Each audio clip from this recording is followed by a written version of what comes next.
Il y a ce que raconte le journal de 20 heures, et il y a ce que font les vrais insiders. Aujourd'hui, pas de pseudo-experts sur un plateau télé, pas de promesses de jours meilleurs. On va suivre le vrai argent, celui qui, en ce moment même, file massivement vers l'or, la terre, l'immobilier, pendant que la classe politique joue à la roulette russe avec ce que vous avez mis de côté. Avez-vous remarqué que quelque chose cloche dans notre façon de gérer l'argent à l'échelle mondiale ? Pensez à votre épargne, à vos investissements, à votre crédit immobilier. Tous ces éléments s'inscrivent dans un système plus vaste, un mécanisme qui repose sur un principe simple mais inquiétant. Il doit constamment grandir pour survivre. Ce n'est pas une théorie du complot. C'est une observation basée sur le fonctionnement réel de nos institutions financières. Les banques centrales, les gouvernements, les institutions bancaires maintiennent ce système en mouvement, en y injectant continuellement de nouveaux participants, de nouveaux crédits, de nouvelles promesses. Mais voici la vraie question. Quand ces promesses n'auront plus de nouveaux venus pour les honorer, qui en subira les conséquences ? Pourquoi Warren Buffett liquide-t-il 180 milliards d'actions pour empiler du cash comme jamais vu ? Pourquoi les banques centrales de Chine, d'Inde, de Pologne font des stocks records d'or alors qu'elles larguent la dette américaine en urgence ? Pourquoi Bezos, Gates, Zuckerberg, Dalio rachètent de terres agricoles, bunkers, infrastructures comme s'ils savaient déjà la fin de l'histoire ? Ce n'est pas de la panique. Ce n'est pas du prepping de fin du monde. C'est une stratégie. Et si vous misez tout sur « ça ira mieux demain », vous ne survivrez pas patrimonialement à ce qui arrive. Depuis 3 ans, Buffett a vendu pour plus de 184 milliards d'actions chez Berkshire Hathaway. Résultat ? Une trésorerie à 382 milliards. Jamais vu dans l'histoire du groupe. Ray Dalio, fondateur de Bridgewater et l'un des plus grands investisseurs mondiaux, a déplacé des milliards sur de l'or physique. Il accumule depuis 2 ans comme jamais auparavant. Pendant ce temps, les banques centrales des grands émergents, Chine, Inde, Pologne, Turquie, font main basse sur l'or, désertent massivement la dette US. Les treasuries américains, autrefois considérés comme l'actif le plus sûr du monde, sont dumpés. Même BlackRock, les hedge funds, les family office réallouent. Moins d'actions traditionnelles, moins d'obligations classiques, plus de tangibles, plus d'immobilier, plus de terres, plus de minéraux, plus d'infrastructures. Ce n'est pas un pari d'apocalypse, c'est la compréhension glaciale d'un cycle. Celui des taux bas et de l'argent magique est mort. Les ultra-riches agissent déjà depuis 2 ans comme si l'argent papier était condamné. Pendant ce temps, l'argent populaire dort encore sur des livrets A à 3% ou sur des ETF PES et P500 parce que ça a toujours marché. Et la France ? L'œil du cyclone. Une dette publique à 3200 milliards d'euros. Une charge d'intérêt qui explose, qui passe désormais devant le budget de l'éducation nationale, devant celui de la défense. Il manque 60 milliards par an, ça veut dire quoi pour vous ? Impôts qui grimpent, tout coupe budgétaire drastique. Les deux probablement. Pour le citoyen français, la désinflation officielle, c'est du pur storytelling. Le ticket de caisse a explosé de 20% en 3 ans. Votre caddie coûte un bras. L'essence ne baisse pas. Le loyer monte. Le livret A à 3%, c'est la trappe à appauvrissement lent. Chaque mois qui passe, vous perdez du pouvoir d'achat en temps réel sur votre cash, parce que l'inflation réelle, celle des vraies dépenses, reste bien au-dessus. La monnaie est imprimée pour anesthésier la dette de l'État. Le corollaire, vous vous appauvrissez. Et voici ce qu'on ne vous dit jamais. Votre épargne en France, c'est une créance sur une banque, et votre banque est gavée de dettes d'État. Donc votre sécurité bancaire, c'est une chaîne qui vous relie directement au risque insolvabilité de la France. L'argent intelligent sort du système bancaire. L'argent suiveur reste exposé à la lessive. Quand les grandes fortunes ne se demandent plus où placer mon argent, mais comment sortir du risque de contrepartie, c'est qu'il se passe quelque chose de grave. Revenons aux bases. Un schéma pyramidal classique promet des gains exceptionnels, mais ne crée aucune valeur authentique. Les gains des premiers participants proviennent uniquement de l'argent apporté par les nouveaux arrivants. Charles Ponzi a donné son nom à ce type d'arnaque dans les années 1920. Il promettait des retours de 50% en 3 mois. Au début, il tenait ses promesses en utilisant l'argent des nouveaux investisseurs pour payer les anciens. Cela attirait encore plus de monde, mais la mathématique était implacable. Chaque nouveau niveau nécessite toujours plus de participants que le précédent. En quelques mois, tout s'est écroulé. Milliers de personnes ont tout perdu. Ponzi a fini en prison. Le problème fondamental ? Un tel système exige une croissance illimitée dans un monde où les ressources sont limitées. Maintenant, observons notre économie mondiale avec un regard neuf. Les États empruntent des sommes astronomiques, non pas sur la base de la richesse réelle qu'ils possèdent, mais sur le dos des générations qui ne sont même pas encore venues au monde. Les entreprises s'endettent massivement pour acheter leurs propres actions. Résultat, les actionnaires s'enrichissent à court terme, pendant que les risques s'accumulent pour l'avenir. Les particuliers accumulent les dettes de cartes de crédit, les crédits immobiliers, payant des intérêts pendant des décennies, alors que le capital diminue à peine. Et l'argent lui-même, il n'est plus adossé à l'or, à l'argent, ni à aucune ressource tangible. Il est créé virtuellement chaque fois qu'une banque accorde un crédit.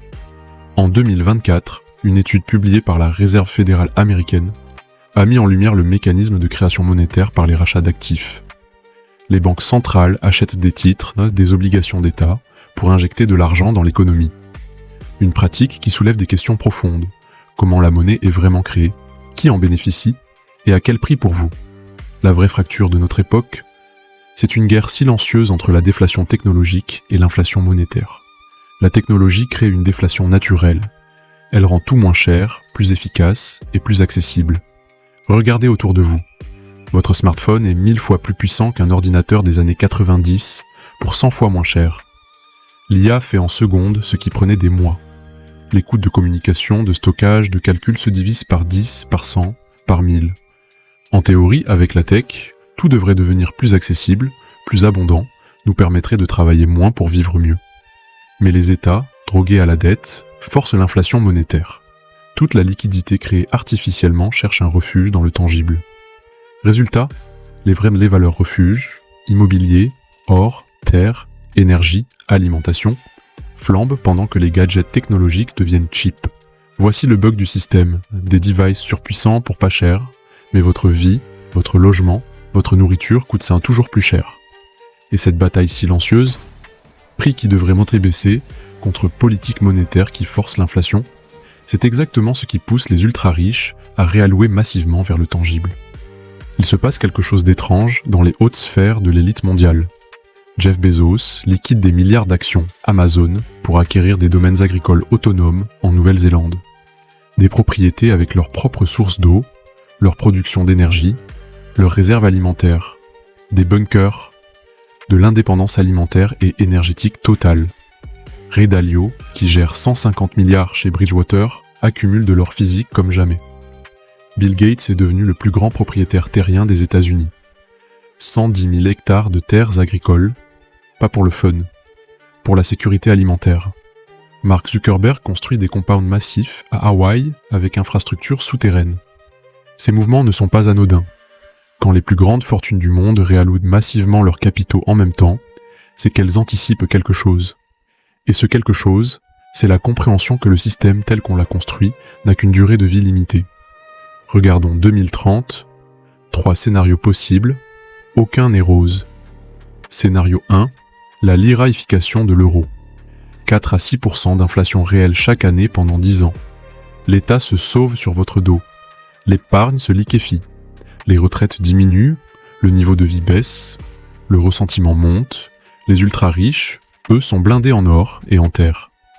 Les classes moyennes, appauvries progressivement, sans drame spectaculaire. Juste une lente hémorragie. Scénario 2, le choc technologique déflationniste. La tech gagne vraiment.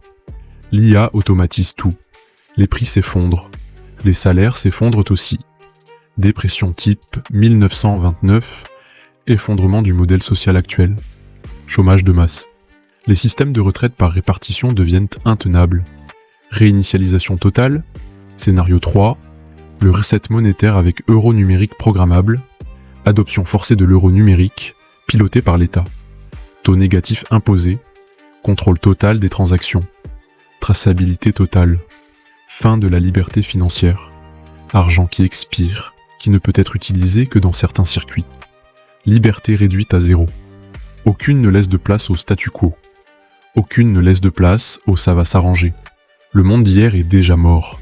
La question n'est pas si le choc arrive. C'est à quelle sauce on va être mangé. Si vous ne pouvez pas vous battre contre le système, copiez ce que font les gros. Voici le plan. Étape 1. Réduisez drastiquement votre surface bancaire. Gardez juste ce qu'il faut pour les paiements du quotidien.